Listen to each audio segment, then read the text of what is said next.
Okay, Kris, many people have become very excited about today's Russia, Putin's Russia. So excited they spread information that they become these sort of Russophile people. But man, your life is in Belgium. This is, you spend all your time in Belgium, you live in the West. What's with this crusade for Russia? There are two. My answer has two parts. The first of all, I don't like injustice. I don't like when people lie. Even when the truth is hard or nice, say the truth or shut up. In English, yes. And I see that the media are lying a lot of times. And I discovered when I was young and the Russian wall fell down, the Soviet wall fell down, so there was no more Cold War. I discovered later that they told a lot of lies about the Soviet Union. And we were very scared at the end for nothing. And today I see the same. So I like the truth. The second part of my answer is, or the first part of my answer is objective, but the second part of my answer is subjective. It means ask a guy why he loves so much his wife, his partner. Why? You cannot answer because she's beautiful. There are a lot of beautiful women. So why her? Because she has a good character. A lot of women has a good character. That's not the point. I think that the why I can say in love with Russia is irrational. You cannot explain it by the mind, and that's the same. If you want to understand, that's what the Russians say. You cannot understand Russia by the head, only by the heart. And I am in this way. I When I'm in Russia, for example, like now today, I feel good here when I am in the West, because the changing mentality, the changing of situations in the West, and especially in Belgium, I can say in Russia, we say depressive, depresniak. Really, and a lot of people in the West are really we can say, in soft depression. And the coronavirus situation with the pandemic and so on didn't help us. For example, this is also part of the answer, but it comes later. 30% of the Belgians are official in depression. So, now to answer for a Russophile, for guys like us who could not come to Russia more than 1 year because we had not the good documents, or simply the borders are closed. Russians come to Belgium, Belgians go to Russia. It was a very hard time for us, very hard. But the question why we do this, when I say it is a kind of fanatism, like the fanatic of football, of soccer in the United States, like we had for Real Madrid or for Manchester United or Anderlecht in Belgium, for example. It is mostly, I think, the same love we have. You can compare the love for Russia. You can really compare it to the love of a man for his woman, or for a fanat of football for his team. Well, that love comes at a price when it's a love for Russia. I've never heard of anyone losing their job because they're a fan of Juventus or Arsenal or Liverpool or whatever. So what kind of activities do you actually do, and what forms of repression have you faced for your beliefs? First of all, I think I'm glad that I live in Belgium and not, for example, in Poland, because in Poland, people know that our friend Mateusz Piskorski was a few years in jail, at the end for nothing, only because he loves Russia. He was in jail. So our friend in France, Hubert Fayard, who is who leads the representation of Donetsk, DNR, in France, was 6 months in jail by a kind of false flag. Also, they sent a woman to him, and all the story. In Belgium, it is not that point. But what can I say now? When I go to Belgium in beginning of March, I have to speak with people from government who has to check who are checking the financial ways. Because 2 years ago, in October, 2 years and a half ago, almost, I became the representative. The representative of DNR in Belgium. And 20 years I am busy with Russia. I have all the times Russian flag outside of my house. There was almost no problem. There was control of the police, yes, but that's all. And now that I'm busy with DNR, the first time first question became from a journalist, Mr. Roman, from where is your money? And now, from the Belgian state, it is forbidden to receive money from terrorist organizations. I can, by the law, I can follow. I agree even, by principle, I agree.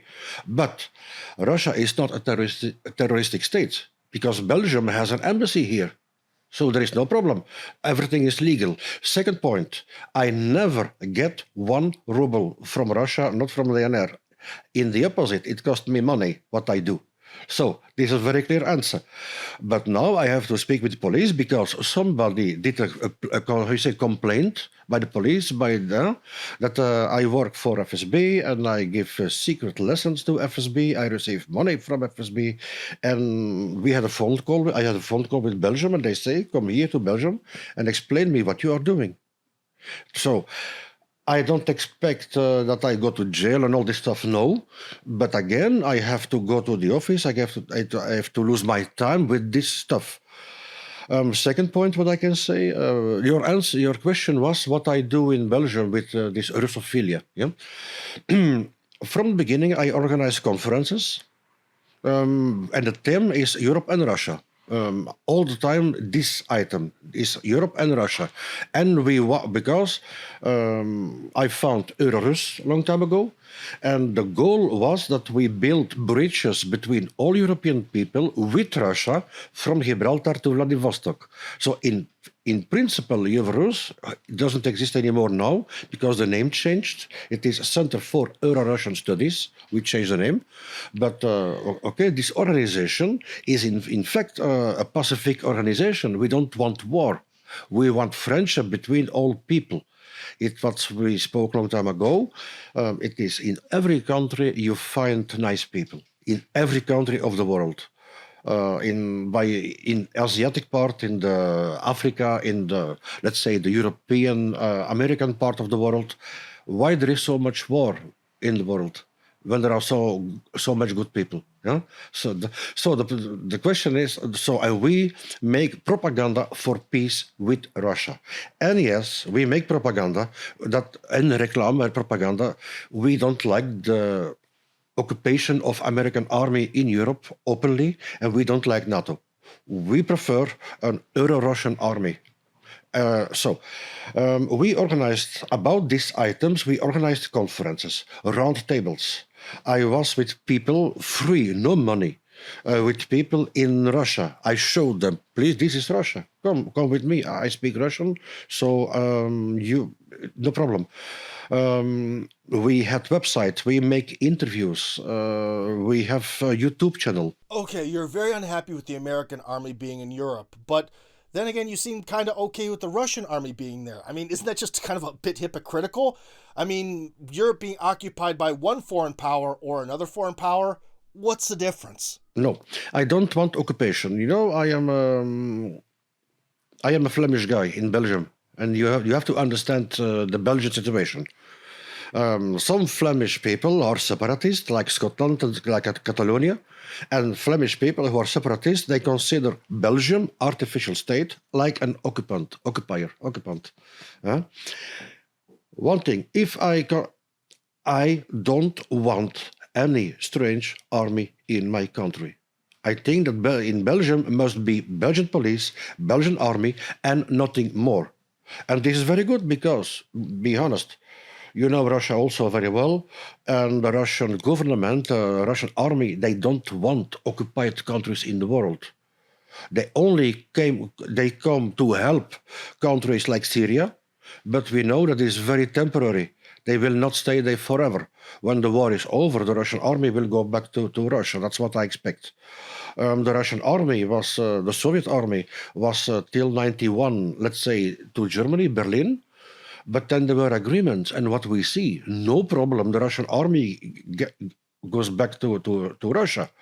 And the American army is now in Poland, in Romania, in Bulgaria, and not the Russians anymore.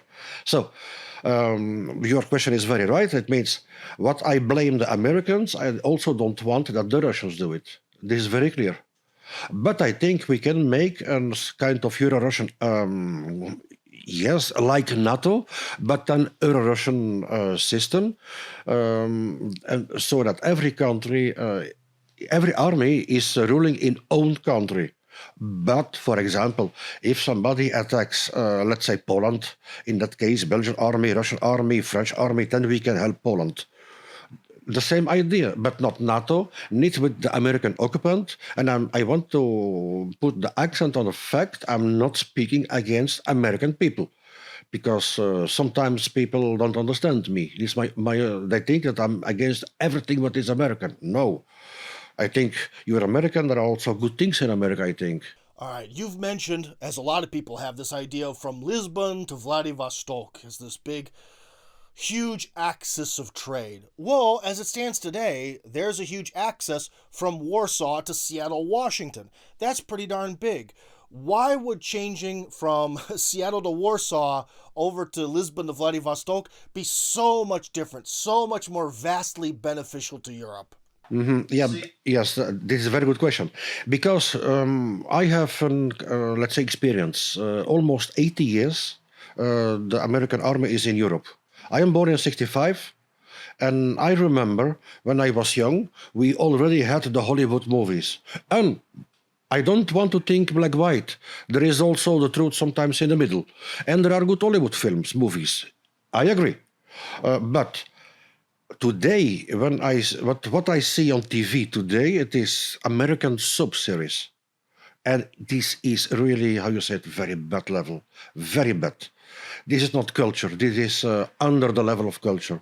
When I hear the American music, like I said yesterday, the 50 Cent and all this music on my radio, I'm a musician. Sorry, but this is not music. This is noise.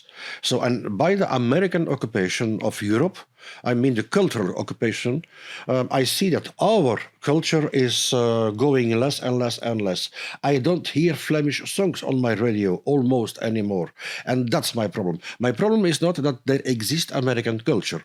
My problem is that in Europe we don't have only American, we have only American culture. That's all. And to answer to your question, the Russians till today showed that where they go, they respect other people. They don't occupy, they speak. The Russians are more clever on that point, because they say when we speak with a country, we say it bilateral. It means with respect. They never say we are the occupier. No. They say we are equal. Even small Belgium and very big Russia, around the table, they speak almost like equal level. And I think that the Russians will not destroy our culture like the American occupation did till today. Wait. So then why need Russia at all? I mean, Russia is so big in terms of its size, its economy, its army, its nuclear arsenal. Wouldn't Russia always sort of overshadow the entire rest of Europe just due to its massiveness? But this is a kind of a theory that I support. And this is a theory that if in Europe we make a kind of geopolitical axis, Paris, Berlin, Moscow, in that case, with respect for every people and country, so not one European Union who dominates everything and that the country has nothing more to say, not that, but a kind of like the Eurasian Union. You see, where every country can keep his independence, and inside they decide what they want. Russia will not come into in internal affairs of Kazakhstan, for example. Internal affairs, the internal affairs. That's what I want. Paris, Berlin, Moscow in Russian. And if we can build all these bridges between these European countries, then we will have a lot of people who live here. A lot of culture, because I love it that our world is multicultural. Because if the world has one culture, for example, the whole world is only Flemish, I think it will be boring. I'm a Flemish guy. I like to be in a Russian restaurant. I like to see Rome with Italian culture. I was in Syria. I like this Arab culture. You see, all this difference. And in Europe, we will have a lot of cultures, a lot of languages, and it is very, very good. And second point, and also practical, in this, let's say, Eurasian space, we can call this small Eurasian space, we will have the best armies of the world, the most of how you say it, resources. It means oil, gas, minerals, all these things.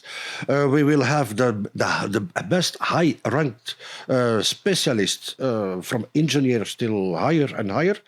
We will have the most of nuclear weapons. It means if we can build this kind of dream, I say dream, literally, then we will never will be in danger because nobody will attack us. We will not attack, so this is almost a guarantee for peace for 1,000 years. That's my opinion. Okay, well, it seems to me that in a lot of ways, the whole Marshall Plan and a lot of the actions of the United States and Europe during the Cold War and beyond have been to sort of turn the EU into like the United States of Europe, this big melting pot with these different regions that don't particularly matter. Remember, there isn't quite a huge ethnic difference between Wisconsin and Minnesota. So perhaps the United States trying to force Europe into its mold has been very detrimental to Europe. But again, Russia is also very different from Europe. And Russia is this giant, massive land empire going over to be part of this Westphalian nation-state system. Well, that's also going to be pretty darn problematic too, isn't it? And I mean, Russia's attitudes towards certain things like migration and homosexuality are, well, just a bit different from the European status quo. And I think there might be a lot of people who would not be happy living by Russian standards in Brussels. You think when we build this dream, Paris, Berlin, Moscow, then Russia will be also a little... have something to say in this construction. Yes, that's true. I think that, that's my opinion, that in this Eurasian dream, we can apply a lot of Russian laws. And that means in Russia, if somebody, to being gay is not forbidden in Russia. It's forbidden in Saudi Arabia, for example. In pro-American Arab states, it's forbidden, but not in Russia. The only thing what people ask, the people is asking on the street, if you're gay, don't kiss your boyfriend on the street. And this is what I can follow too. You know, I am a youth. I'm absolutely against the gay parades. The gay parades. You said it, yes. Why I am against? Because this is a kind of dirty decadence on the street. But for the same time, I also can say, for example, a hetero couple makes love in the park, I also will be against. Do you have a sexual orientation? Do it home. It's not my business. On the street, you do everything what's allowed and that not will shock my children. For that, children are a good detector. Because when children are shocked with their children's heart, natural heart, it means it is not good. And I think that in this Europe will be more conservative than the European Union today, because you know that the history is like how you say it, a clock. It's from left, tack, tack, tack, tack. So, and now in Europe we go extreme to this left side extreme, where when if you're not gay, you're a bad guy. That's Europe now. I don't know what in the States, but maybe the same there. But I know in Holland we had the same in the years of 70. It was drugs, sex, rock and roll, gay, everything is good, but conservatism is bad. Today, Holland, the Netherlands, are more conservative than Belgium. Belgium is now very, how you say it, progressive and decadent in this way. And I think in Europe, people will get enough from this mafia of abnormal people, of not normal people. I call it the mafia of not normal people. So, and with Russia, we will find a kind of balance. Don't forget, please, that the Spanish society, Italian, Poland, all these countries are still conservative, more or less, because there they are Catholic, dus Christian, and in Russia, Orthodox. So there is a kind of spiritual balance. So minorities will not suffer, like the minorities will not suffer in Russia today. I was a few years with my daughter in a restaurant, and I saw that three of these, how you say, the Offiziant, that they were gay. And I'm an open mind. I'm not gay, and I don't like gay parades. But I spoke with the guy. The Offiziant, and I say, I see that you are gay. Tell me, please, or is there a gay hunt on you in Russia? They say, not at all. We have our community, and we don't disturb others, and they don't disturb us. So, what's the problem here? And that's why everything is very fine, and it works. And because the nature says, if you want to exist as a people, you need women and men and children. Without this, your people is dying. So this must be the majority of people. And one point, when we go back to the old Greece and the old Rome, one of the best artists in that time were the gay people. But it was 1 on 100 or 1 on 1,000. And on the podium, they brought wonderful theater, for example, wonderful sketches. And nobody was shocked by it, because we know, okay, this guy is gay, but he didn't push his orientation to others. He went to home and he disturbed nobody. In Russia, it's the same. I know musicians, because I'm a musician, I know musicians who are on TV, and we know they are gay. We know it. You know them maybe too. But they have no problem. They come to, večerinka, to evenings, to parties, and we say, oh, you're a good musician. And if people didn't tell me, I even didn't know it. So you see the behavior. If some hetero has a special fantasy, for example, he likes to make love with jam, for example. It's stupid what I say. Can you imagine that all the guys who wants to make love, they put jam on the belly of the on the belly of the wife? Okay, and then they begin to push their orientation with jam to everybody. Oh, you don't like jam? You're not normal. It's ridiculous what I say, no, but that's a fact. And no, to answer to your question, no, there will be no minority. In Russia are 180 people. And some of these people, narod, some of these people are with 5,000, and Russia respect them. What is not acceptable, that is what happens in Europe, that a few millions of Africans come to Europe, they occupy the city, they make the cities dangerous for everybody, not only for women, for everybody. I am against this. And maybe when this European dream, Russian, Eurasiatic dream, when we can build this, there will be maybe not so much immigration from Africa. That is true. But on the other side, I think that this Europe will be very human. Because I am absolute against immigration in principle, because an immigrant who is coming to Belgium, or he receives money from our state because he doesn't work, or he takes the job of a Flemish guy. For example, when he works in the McDonald's, because their salary is lower than the salary of the Flemish guys, so he takes the job of a Flemish guy. That is true. Did you mention something about immigration? Did you have something to say about that, Kris? So I am formally against immigration. But when the state allows you that you come into the country legal, then you must have, maybe not the first year, but after a few years, you must have the rights of the people who live there. You must be correct with people. Or you say, no, you don't come in, this is correct. You don't lie to people. Because now European Union give hope. You come here, and there is a kind of myth that, but in Belgium, if you are 10 years in Belgium, not legal, at the end you have documents, because we do every 10 years the regularization.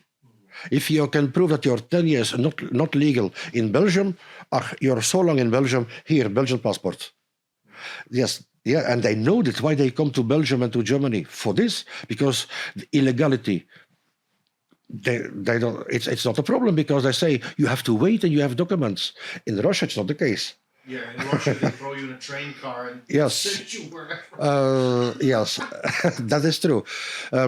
So no, this Europe will be very human also with immigrants. So or we say no, you don't come in, or we say you come in, and for example, if and you can make a balance. Which, like America has a not so bad system, it is which immigrant we allow. It's the immigrant who make us our country better. The super engineer, the super technician, and all these people who know something. Not the, I'm sorry that I say it, not the black guy from Africa. You know he know nothing and he will never learn nothing. That is the kind of immigration we don't need. I'm sorry. That is so. No, I believe that Paris, Berlin, Moscow, this will be a kind of dream because it will give us security. And you know that why people here like the Soviet Union so much. Not because they were rich, but in the Soviet Union you had security. You have a house and you have food. And your children go to school and you have a hospital. Security. What today in Russia is maybe for some people not certain. Right, well, thank you very much, Kris. Can if you want for your interview, yes, I wanted to, because we spoke about Russophobia, no? Yeah. And it's a very Tim, I want to say a very short story. In the beginning of January, when the troubles with Ukraine begin, my mother, she's 80 years old. Now, and she doesn't like Russia so much because she's a person of the Cold War, so she doesn't like that I am a lot of time in Russia. And she called me by phone, and she said, "Kris, why Russia wants to attack Ukraine?" A woman from 80 years old who is not political based asked me a kind of Russophobic question. Do you understand how our Western media are working? What they say. In the West, I see all the time Putin, Putin, Putin, but Putin worse than Hitler. The Prince Charles told one day, it's a few years ago, Putin is Hitler. He told he's a prince. And yes, this is on our media all the time because it is very good. All the times there is a kind of threat that yes, the Russian army will come to Lisbon. The Russian tanks will be in the street. That's what they supposed to say. So, and with Russia, there is always one feeling that they bring us in the West. It is, how you say it, we are scared. Really scared. And at the same time, in the West, they forget that in Belgium, there are a few thousand American soldiers and American nuclear weapons against Russia. About this, we don't speak. You see the Russophobia.